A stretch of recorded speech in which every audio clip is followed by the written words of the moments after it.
On va prendre maintenant la direction de Grasse, la ville qui se mobilise contre les violences faites aux femmes. Le collectif féministe Nous Toutes a installé aujourd'hui des silhouettes dans la ville pour rendre visibles les noms et le nombre des femmes tuées en raison de leur genre, le plus souvent par un conjoint ou un ex-conjoint. Opération de sensibilisation qui intervient après l'assassinat de Larissa, 39 ans, mardi à Nice. Alix Caro. Des silhouettes de femmes pour inscrire les noms et l'âge des victimes de féminicides en France depuis 2017.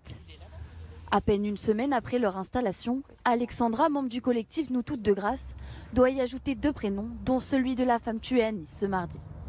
Elle avait 39 ans. Donc la chiffre de 135 doit changer. Le département est particulièrement touché par les féminicides.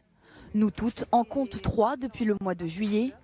En gras, les noms des femmes originaires de Grasse. Ici, nous avons le prénom d'Isabelle, 43 ans, qui a été assassinée là-bas dans les immeubles que l'on voit là-bas en dessous, il y a moins d'un mois. Ici, le collectif s'est créé suite au meurtre de Salomé en 2019. Cette jeune femme a été tuée par son compagnon. Depuis, sa mère se mobilise pour prévenir ces drames.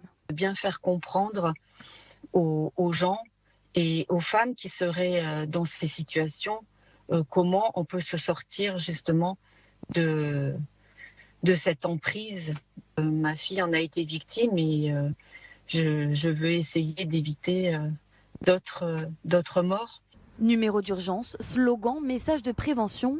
Pendant le mois de novembre, plusieurs panneaux sont installés dans la ville de Grasse. L'objectif, c'est ça, c'est de dire choisissons des lieux stratégiques dans lesquels il y a des forts passages pour que les personnes ne soient pas insensibles à cela. Ils voient ces messages et ça permet d'ouvrir ce débat public, d'avoir une sensibilisation. Samedi, une marche colorée aura lieu pour rendre hommage à Isabelle, dernière femme poignardée à mort par son mari à Grasse.